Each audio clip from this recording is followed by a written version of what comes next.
Y avanza el proceso de selección de jueces de la Corte Nacional de Justicia. Recordemos que el año pasado fue suspendido, fue anulado un concurso repleto de irregularidades. Para eso, la Misión Internacional de Observadores también hizo sus señalamientos, aparte de otra comisión de juristas. Los procesos irregulares determinaron la nulidad del concurso y ahora avanza uno nuevo. Esta es la entrevista de Fausto Yepes.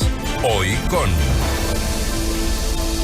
En los estudios de FM Mundo estamos con el doctor Diego García Sayán, miembro de la Misión Internacional de Observadores y director de la Comisión Andina de Juristas, para hablar sobre la selección de jueces de la Corte Nacional de Justicia, un gran desafío que tiene por ahora el Consejo de la Judicatura. No obstante, hay que estar vigilantes por todas las irregularidades que ya vimos en un proceso anterior. Pero ¿qué es lo que ocurre ahora, doctor García? Gracias por estar con nosotros. Bienvenido. Muchas gracias por la invitación. Un gusto estar aquí en FM Mundo, que sé que es un espacio tan relevante para compartir reflexiones con la opinión pública de Ecuador. Por supuesto, y gracias. Sabemos que está recién llegado para acá. Sí. ¿Y cómo avanza la misión de observación? Porque estábamos recordando un poco fuera de micrófonos hace unos instantes lo que ocurrió en el concurso anterior, repleto de irregularidades, como decíamos al inicio. La Misión Internacional de Observadores y también algunos observadores locales fue determinante para señalar todas las irregularidades que, le cuento un poco con el tiempo, se confirmaron ya incluso dentro de un proceso judicial, que es el caso Metástasis. Había mano oscura dentro del concurso. Mira, sí, hay elementos que pueden ser destacados, como lo que ha mencionado Fausto. Un proceso lleno de complejidades y cierto, de aspectos oscuros, pero que no necesariamente tenían que ver con el concurso mismo, digamos que sí, sino con una serie de elementos de contexto, el caso Metástasis y otros, que habían puesto un poco en el ojo de la tormenta al Consejo de la Judicatura. El país, no nos olvidemos, se encontraba en un momento de transición gubernamental y en donde había más preguntas que respuestas. De manera que cuando llega esta misión que estuvimos hace algunos meses, había eso, más preguntas que respuestas, pero debo de decir, en honor a la verdad, primero que tuvimos un diálogo fluido con la mayoría de miembros del Consejo de la Judicatura, con miembros de la Corte Nacional, de la Corte Constitucional, y las reflexiones que compartimos, que no eran para proponer un modelo abstracto, sino para compartir experiencias positivas en otros lugares del mundo, como por ejemplo para promover y mejorar los procedimientos para que participen mujeres dentro de las postulaciones, para promover condiciones de objetividad en el proceso de selección y de designación y dejar de lado concursos o pruebas confusas que no dieran garantías a todos los participantes.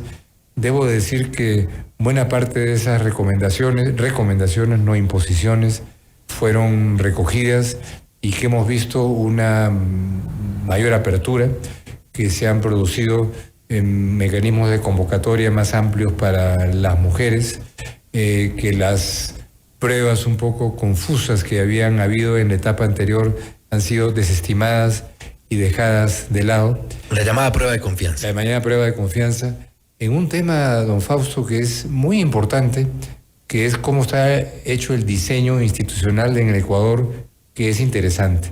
Porque en otros países, incluso los Estados Unidos y hasta países europeos, el poder político interviene directamente en la designación de las altas cortes. Y eso no los hace necesariamente buenos, porque mucha gente ha dicho, evidentemente, bueno, esto ocurre en otros países, esto ocurre allá, pero dada la complejidad de la situación política en nuestro país, yo no me quiero imaginar a un presidente, ni anterior ni ahora, escogiendo jueces. Así es. Entonces creo que el Ecuador ha dado un paso hacia adelante en la que existe un órgano independiente que funcione perfecto en todas las situaciones. Es una cosa que... Pero que no está lejano a ser contaminado por el poder político. Por supuesto, pero digamos es muy distinto a que el Congreso sea el que ratifique, como es el Senado en el caso de España o de Francia o de los Estados Unidos, sino que sea un espacio que es independiente y que debe de ser independiente. Y por eso una figura como la del Consejo de la Judicatura es un mecanismo que ha venido siendo impulsado y promovido desde Naciones Unidas en los últimos años como un mecanismo que debe ser independiente en su diseño institucional y que hay que asegurar además que en su composición y en su comportamiento sea independiente frente al poder político, sea el poder del Ejecutivo o el poder del Legislativo. Y ahí venía un primer cuestionamiento fuerte en ese Consejo de la Judicatura. Recordemos que tenemos a varios vocales que actuaban para entonces, que eran parte también de este proceso de concurso para jueces de la Corte Nacional de Justicia, procesados por un tema de obstrucción a la justicia, otros investigados por presunto lavado de activos. Después vimos ya al presidente involucrado en caso Metástasis, a otro de ellos ya también detenido. Son ahora colegas en la cárcel, en cambio, pero esto ya deslegitimaba un concurso para jueces de Corte Nacional de Justicia con un Consejo de la Judicatura completamente contaminado. Por supuesto. Entonces, y lo que ha mencionado Fausto es cierto, porque son hechos que hemos podido constatar en nuestra visita anterior. Hemos tenido diversas reuniones y la verdad que lo que hemos observado y las recomendaciones que hemos alcanzado, que no era pues la reinvención de la pólvora, sino cosas fundamentales que están en los estándares internacionales, han sido básicamente acogidas. Porque hoy, no solamente en Ecuador, en buena parte de América Latina y otras partes del mundo, las amenazas a la independencia judicial pueden tener desde un origen político, gobiernos o legislativos que quieren crimen organizado, controlar a la alta justicia, o el crimen organizado, que es un poder de facto que a veces es hasta más importante y de más peso que los ejecutivos o los legislativos juntos.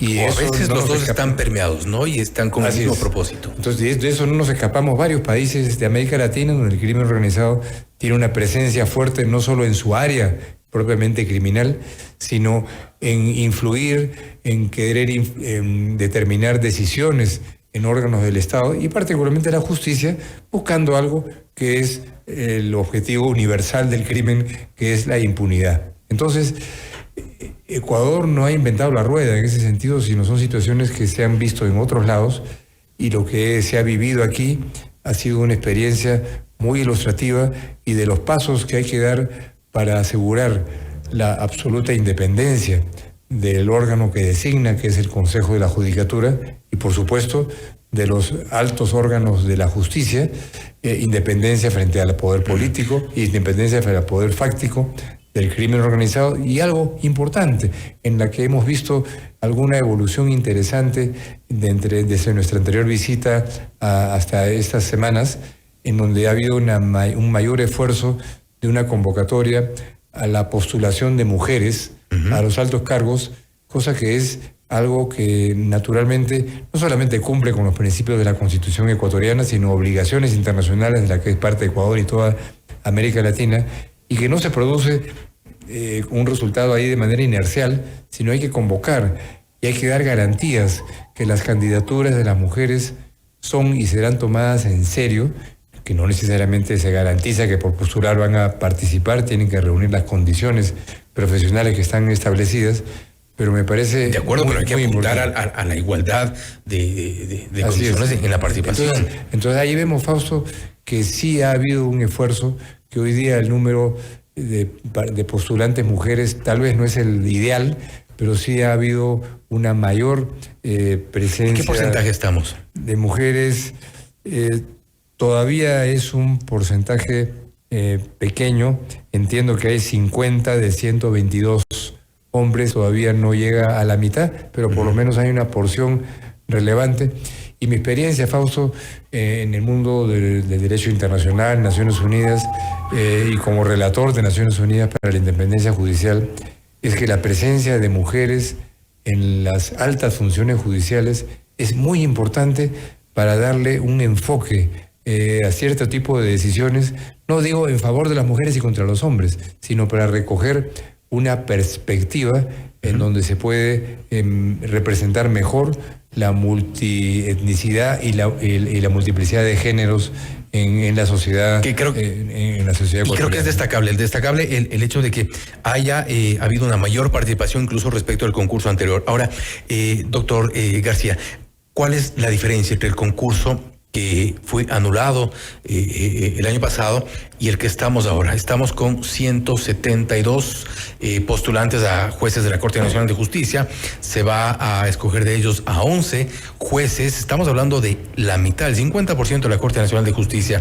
Y hay poderes que necesariamente van a estar detrás de esta selección de jueces, porque hay intereses gigantes.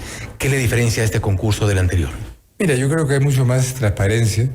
Ha habido esta garantía de que el Consejo de la Judicatura no solamente debe parecer independiente, sino que debe afirmar su independencia. Naturalmente ha habido este bache, este accidente del involucramiento de sectores del crimen organizado que tuvieron su rama en varios órganos del Estado y se comenta hasta dentro del propio Consejo de la Judicatura. Pero yo siento que hay un mayor esfuerzo en transparentar las postulaciones, en transparentar la participación, y es de esperar que no se repita una experiencia como el examen anterior, que fue tan justamente cuestionado, y que se ponga énfasis en las capacidades jurídicas fundamentales.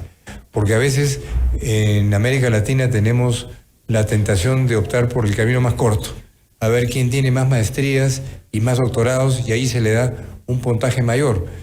No es que desdeñe las maestrías y los doctorados, pero lo que se está seleccionando es a las personas de la alta magistratura para que administren justicia, no para que dicten conferencias o clases. Ni coleccionistas de títulos. Ni coleccionistas de títulos, de manera que lo principal es que en el proceso, y ahí por eso la integridad y la calidad del órgano que decide, que es el Consejo de la Judicatura, es tan importante, es la capacidad de resolver conflictos y de hacerlo conforme al derecho, conforme a las normas de la Constitución, y lo que es más importante, cada vez más conforme a las reglas del derecho internacional, que no son una poesía que está ahí para adornar los textos, sino que son reglas que tienen que ser cumplidas. Las sentencias de la Corte Interamericana son de obligatorio cumplimiento en su razonamiento, al margen de que si los casos se refieren al Ecuador, Paraguay o México, son criterios que tienen que ser incorporados, de manera que en los procesos de postulación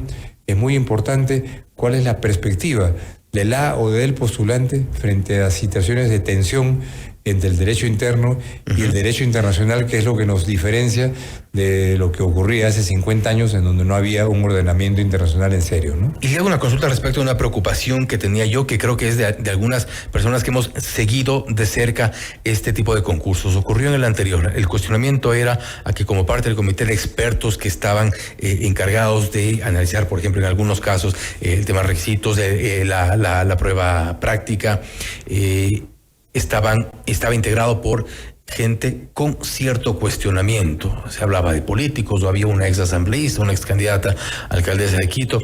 Ahora, de alguna forma, se repite, no en la mayoría, pero hay 2 o 3 personajes vinculados a la política o con cuestionamiento dentro del comité de expertos. ¿Cómo se está analizando eso para de alguna forma, evitar estas suspicacias o zanjar un poco las dudas? Mira, ahí yo no quisiera entrar en ningún pronunciamiento particular referido a alguna persona, sino enfatizar la tesis fundamental. En la medida en que haya más desconexión entre el poder político y quienes ocupan la función clave en el Consejo de la Judicatura, de ser sus integrantes para revisar los expedientes, participar en los diálogos, las entrevistas y al final tomar las decisiones, en la medida que hay más desconexión con el poder político, mejor. No es aceptable. Para la integridad y la independencia en un proceso de selección, que haya personas que estén vinculadas al poder político, al poder ejecutivo. ¿Tenemos un mejor Consejo de la Judicatura? Al poder legislativo, ni tampoco al crimen organizado, por supuesto que es un poder de facto.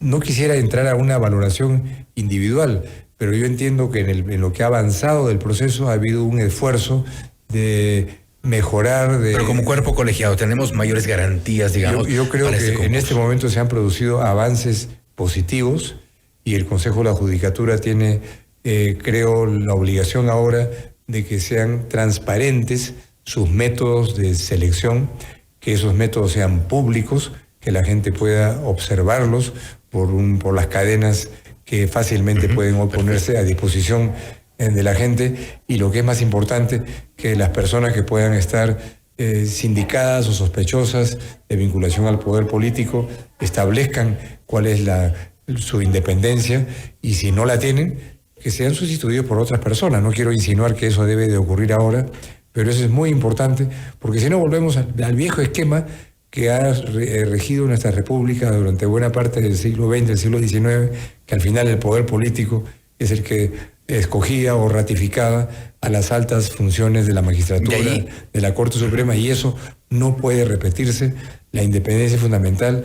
La Corte Suprema, la Corte Nacional, tiene que ser independiente en su génesis, en su comportamiento y en su vitalidad del poder político, y eso es un elemento sagrado que el Consejo de la Judicatura tiene hoy la responsabilidad constitucional de garantizar. Y creo que es importante ahí entonces, indispensable la participación de observadores nacionales, observadores internacionales, y evidentemente el seguimiento de los medios de comunicación. Doctor García, nuevamente, gracias por haber venido, gracias por haber estado con nosotros. Muchas gracias, y felicito al Ecuador de haber procesado los comentarios críticos, las situaciones difíciles que a veces se presentan, y no haber dicho, bueno, este asunto lo resolvemos nosotros a nuestra manera, no se metan con nosotros, sino haber abierto un diálogo.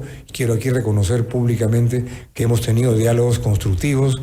Es importante también que vean con los distintos poderes del Estado. Tener otras visiones. La Corte Constitucional, la Corte Nacional, el Consejo de la Judicatura, y haber visto que no hay una especie de blindaje para protegerse, entre comillas, de lo extranjero, sino entender que lo internacional es parte de lo nacional, y que en la medida en que un país participa activamente en las tensiones del siglo XXI y sus cosas positivas, tiene que tener interacción, y eso no es ajeno a la soberanía nacional, sino es parte de la soberanía nacional, que se hace con valores democráticos y de una justicia que no pueda depender ni estar conectada al poder que sea, el político, el económico o el del crimen organizado. Justicia por su lado, así es. Gracias nuevamente, doctor García. Ha sido el doctor Diego García Sayán, miembro de la Misión Internacional de Observadores y director de la Comisión Andina de Juristas, hablando sobre el proceso de selección de los jueces de la Corte Nacional de Justicia. Un nuevo proceso, una nueva etapa. Se garantizará, o al menos se ofrece transparencia dentro de este proceso. Se seleccionarán a 11 jueces de la Corte Nacional de Justicia. La misión de observadores estará atenta para sus informes y evidentemente el seguimiento de los medios de comunicación. Esto es Notimundo Estelar, siempre bien informados. Muchas gracias por la invitación. Noticias, Gracias. entrevistas, análisis e información inmediata.